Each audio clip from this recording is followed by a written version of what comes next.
दोस्तों आज बात करूंगा मैं एक ऐसे फिल्म के बारे में कि फिल्म की कहानी उतनी दमदार नहीं थी, लेकिन लोगों के इमोशन उतने दमदार थे कि फिल्मों के सभी पार्ट को लोगों ने हिट कर दिया। कहीं ना कहीं आप भी इस बात को रिलेट करेंगे आगे के इस वीडियो को जानने के बाद। Hello and hi, you are watching Bazooka, this is Ayush Tiwari. दोस्तों आप सभी को बता दूंगा कि हम सभी की एक पसंदीदा फिल्म आई थी 2006 में, जिसने हमें बहुत कुछ सिखाया भी और बहुत हंसाया भी। 2000 में जब हेरा फेरी हम सभी के बीच में आई, तब वहां से एक चलन शुरू हुआ कि अब हिंदी सिनेमा में कहीं ना कहीं ऑडियंस कॉमेडी फिल्मों को ज़्यादा पसंद कर रहे हैं और कहीं ना कहीं अच्छे बॉक्स ऑफिस कलेक्शन भी हो रहे हैं। तो वहीं डायरेक्टर्स और मेकर्स ने सोचा कि चलिए हम एक्टर्स को उठाकर कहीं ना कहीं कॉमेडी फिल्में निकालते, क्योंकि परेश रावल उस टाइम के एक ऐसे विलन थे जिससे कहीं ना कहीं एक खौफ का माहौल छाया करता था। लेकिन जब उन्होंने बाबूराव इस भूमिका को निभाई, तब पता चला कि यार बाबूराव तो विलन से ज़्यादा कॉमेडी हीरो अच्छे। वहीं हमारे इंडस्ट्री के एक्शन हीरो अक्षय कुमार ने जब राजू किरदार को निभाया, तब पता चला कि भाई ये तो एज एन एक्टर एक्शन से ज़्यादा कॉमेडी ऑडियंस को पसंद आने लगे। तब वहीं से एक्टर्स ने अपने आप की भूमिका को बदला और नए नए अंदाज में अपने आप को डालने की कोशिश की। तभी हम सभी के बीच में 4 ऐसे एक्टर्स आए जिन्होंने हमें बहुत हंसाया। सबसे पहले अजय देवगन, अरशद वारसी, शर्मन जोशी और तुषार कपूर। दोस्तों ये चारों एक साथ एक फिल्म में नजर आए जिसका नाम है गोलमाल। जी हाँ, 2006 में आई गोलमाल, जिसने बॉक्स ऑफिस कलेक्शन पे अच्छा खासा कलेक्शन किया। और जब ये फिल्म टीवी पर आई तो ऑडियंस ने इसे ढेर सारा प्यार दिया और वहां से इस फिल्म को एक नया मोड़, एक नई पहचान मिली। इस फिल्म के डायरेक्टर थे रोहित शेट्टी। रोहित शेट्टी ने ये एक फिल्म शूट की जो बहुत ही ज़्यादा सरल और बहुत ही हमारे रोज़मर्रा की ज़िंदगी से मिलती जुलती कहानी है।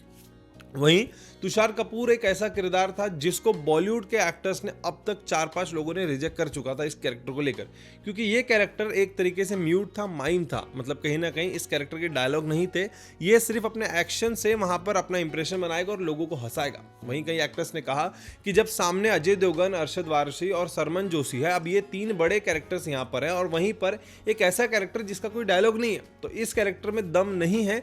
ये सोचकर हमारे इंडस्ट्री के 2 से 3 एक्टर्स मना कर दिया था इस किरदार को लेकर। लेकिन उस समय तुषार कपूर ने इस किरदार को हाँ कहा और आज भी तुषार कपूर का वो कैरेक्टर्स मीम्स पर ट्रेंड करता है। और जब भी आए दिन हमें कोई ऐसा व्यक्ति मिलता है, हम उसे तुषार कपूर कहते हैं।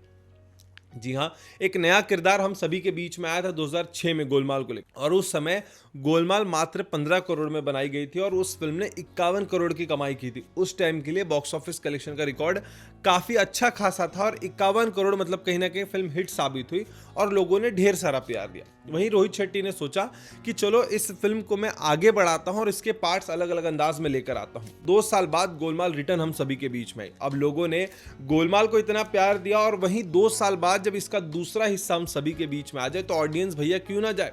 लोग गए और इस फिल्म को देखा और लोगों ने बेहद ज्यादा पसंद किया। लेकिन हम सभी के बीच में एक नया किरदार जुड़ गया जो है श्रेयस तलपड़े। अब श्रेयस तलपड़े एक नया किरदार था। जब तुषार कपूर को उन्होंने एक म्यूट कैरेक्टर करके स्टैंड किया, तो वहीं एक नया कैरेक्टर है जो काफी हकलाता है, अपने डायलॉग बहुत हकला हकला के बोलता है। वहीं हमें एक नया डायलॉग भी मिला, भाई जल्दी बोल पनवेल जाना है। अब लोगों को ये बेहद ज्यादा पसंद आया। यानी कि रोहित शेट्टी ने एक्सपेरिमेंट किया अपने कैरेक्टर्स के अंदर, अपने एक्टर्स के अंदर में, जो लोगों को बेहद ज्यादा पसंद आने लगा। पहले में तुषार कपूर ने एक छाप छोड़ी, तो वहीं श्रेयस तलपड़े ने दूसरे हिस्से में अपनी छाप छोड़ी और ये फिल्म भी लोगों को बेहद ज्यादा पसंद आई। और बात करूंगा इस फिल्म के बजट की, तो ये फिल्म बनाई 25 करोड़ में, यानी कि रोहित शेट्टी ने 15 करोड़ से फिल्म का बजट 10% बढ़ाकर इसे 25 करोड़ कर दिया। वहीं इस फिल्म ने कमाए 75 करोड़ बॉक्स ऑफिस कलेक्शन पे, यानी कि फिल्म ने कमाई भी अच्छी खासी की। लेकिन हाँ दोस्तों, ये कहानी थोड़ी बहुत अलग थी। पहला पार्ट और दूसरे पार्ट की कहानी बहुत ज़्यादा अलग थी। कहानी वहीं से शुरू नहीं की गई, एक नई कॉमेडी कहानी हम सभी को मिली और वो कॉमेडी काफ़ी शानदार भी थी और लोगों को पसंद आने लगे। लेकिन दोस्तों 2 पार्ट जो हम सभी के बीच में आए वो काफ़ी सरल और साधारण तरीके से थे। इस फिल्म का डायरेक्शन बहुत ज़बरदस्त था, फिल्म के गाने बहुत अच्छे थे, फिल्म की लिखावट बहुत स्ट्रांग थी, फिल्म की कास्टिंग बहुत अच्छी थी और दोस्तों फिल्म के जो एक्टर्स थे वो बेहद शानदार थे और उन्होंने अपने किरदार को बखूबी निभाया और ऑडियंस को बेहद ज़्यादा हंसाया। यानी कि ये 2 पार्ट ने ऑडियंस के साथ जस्टिस किया, न्याय किया। अब रोहित शेट्टी ने सोचा कि चलो यार अब 2 साल बाद एक पार्ट लेकर आओ। तब हम सभी के बीच में गोलमाल 3 आई। अब दोस्तों गोलमाल 3 में उतना दम था नहीं, कहानी उतनी स्ट्रांग थी नहीं, और वैसे ही जैसे कहानी आगे बढ़ी, साल आगे बढ़े, जनरेशन आगे बढ़ी और कहीं ना कहीं हम फास्ट होने लगे। अब इस फिल्म को कहीं ना कहीं फ्रिक्शन की तरह जोड़ दिया गया, कहीं ना कहीं यहाँ पर एडिटिंग के द्वारा इस्तेमाल की गई चीजें, और फिर वहां से एक्टर और एक्ट्रेस की भरपाई बढ़ने लग गई कि भाई अब इतनी हिट फिल्म है, तो रोहित शेट्टी ने सोचा कि भाई जब फिल्म को लोग इतना पसंद कर रहे हैं फ्रेंचाइजी के नाम पे, तो चलो यहाँ इन किरदार को उतार दूं। और दोस्तों आपको स्क्रीन पे दिख रही ये सभी एक्टर्स ने गोलमाल 3 में अपनी अपनी एक्टिंग दिखाई और लोगों का दिल जीतने की कोशिश की। कहानी में बिल्कुल दोस्तों दम नहीं था। एक ऐसी कहानी हम सभी के बीच में है जिसमें हमको हंसना पड़ा जस्ट बिकॉज ऑफ गोलमाल हमको लोगों को पसंद आई थी, गोलमाल 2 भी पसंद आई, इसलिए इसके साथ इमोशन जुड़ चुके थे ऑडियंस के। अगर गोलमाल 3 की बात करो हिट होने की, तो सबसे बड़ी वजह थी जस्ट बिकॉज ऑफ ऑडियंस के इमोशन। गोलमाल के नाम पर ऑडियंस दरवाजे पर गई, बेहद ज्यादा हंसी, समझी और बाहर आई और फिल्म का अच्छा खासा कलेक्शन भी दी। अब बात करूंगा फिल्म के बजट की, तो भाई फिल्म का बजट हो गया 50 करोड़ और फिल्म ने कमाए 170 करोड़। मतलब दोस्तों कहीं ना कहीं सुपर डुपर हिट हो गई, क्योंकि पहली फिल्म अगर मात्र 15 करोड़ में है और जब फिल्म का बजट सीधा दुगना हो जाए, 25 का 50 हो जाए, तो भाई क्यों ना कोई ऑडियंस खुश होगी। ऑडियंस ने सोचा इस बार कुछ धमाकेदार होगा और ऑडियंस ने प्यार भी दिया, 170 करोड़ कमा के दिया। और डायरेक्टर भी सेम रोहित शेट्टी थे। कास्टिंग में थोड़ी उतार चढ़ाव हुए, लोग जुड़ते गए, लोग कम होते गए, लेकिन दोस्तों जो बात तुषार कपूर ने दी थी और जो श्रेयस तलपड़े ने दी थी, वो किरदार को हम कहीं ना कहीं मिस करने लगे, उस अंदाज को मिस करने लगे, उस सरलता को, वो रोजमर्रा की जिंदगी से दिखाई हुई कहानी को हम मिस करने लग गए। वहीं रोहित शेट्टी ने जो एक सरल कहानी थी उसको मोड़कर कहीं ना कहीं एक हॉरर कहानी हम सभी के बीच में ला दी।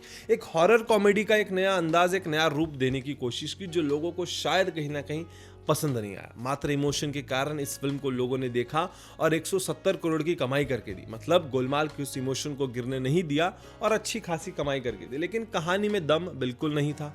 साल बढ़ते गया, हम फास्ट फॉरवर्ड होते गए, लोगों ने नए नए आइडियाज दिए और भाई एक कहीं ना कहीं फ्रिक्शन, एक नए अंदाज में हमने इस कहानी को देखा, जहां पर तब्बू की भी एंट्री हुई। अब लोगों ने सोचा कि चलो भाई गोलमाल है तो इसे देख लेते हैं, लेकिन फिल्म का ग्राफ धीरे धीरे डाउन होने लगा। फिल्म जरूर हिट हुई, कलेक्शन अच्छे खासे किए, लेकिन अगर जेन्युइन रिव्यू के हिसाब से दोस्त देखा जाए तो फिल्म का ग्राफ डाउन होते चले गया। फिर हम सभी के बीच में आई गोलमाल अगेन, यानी कि उसका चौथा हिस्सा। अब धीरे धीरे दोस्तों ग्राफ गिरते जा रहा था और चौथा हिस्सा हम सभी के बीच में आया, और चौथा हिस्सा तो थोड़ा ऑडियंस के समझ के बाहर ही था कि यार हमने क्या देखा और आपने क्या दिखा दिया, लेकिन फिर भी लोगों ने गोलमाल के इमोशन को बरकरार रखा और इस फिल्म को हिट किया। अगर बात करूंगा इस फिल्म के बजट की, तो भाई फिल्म का बजट था 70 करोड़, मतलब और 20 करोड़ इस फिल्म में बढ़ा दिए गए और फिल्म ने कमाई की 310 करोड़ की, यानी कि फिल्म सुपर डुपर हिट साबित हुई दोस्तों। फिल्म लोगों को बेहद ज्यादा पसंद आई। अब गोलमाल 5 की अनाउंसमेंट हम सभी के बीच में हो चुकी है कि रोहित शेट्टी गोलमाल 5 लेकर आ रहे हैं। दोस्तों फ्रेंचाइजी काफी लंबे टाइम से चल रही है, ऑडियंस साथ दे रही है, गोलमाल के इमोशंस को साथ दे रहे हैं, लेकिन धीरे धीरे ग्राफ डाउन होते जा रहा है।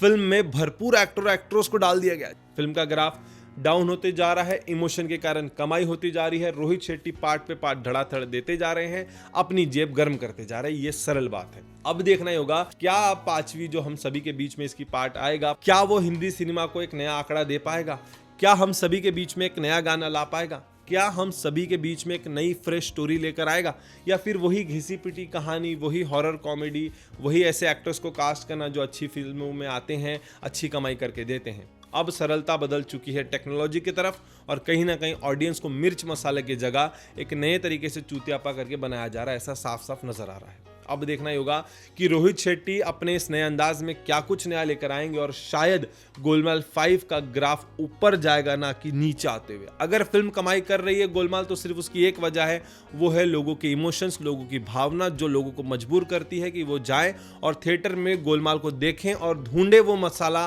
वो मिर्च, वो हंसी, वो कॉमेडी, वो कहानी, वो दोस्ती जो उन्होंने गोलमाल में देखी थी इन 4 किरदारों की। लेकिन अक्सर ऑडियंस नाराज होकर बाहर आती है, आधी फिल्में छोड़कर आती है, क्योंकि उन्हें वो मिर्च मसाला, वो कहानी, वो एंटरटेनमेंट, वो सादगी, वो भावना नहीं मिलती है।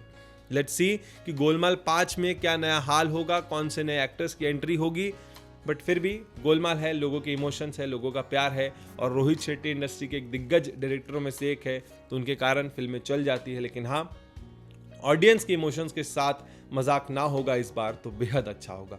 गोलमाल के 4 पार्ट में से आपका पार्ट कौन सा फेवरेट है ये भी बताइएगा, और तुषार कपूर या श्रेयस तलपड़े ये जरूर हमें कमेंट सेक्शन में जरूर बताइएगा। दोस्तों ऐसे ही वीडियोस को देखते रहने के लिए please like, share and subscribe to bazooka.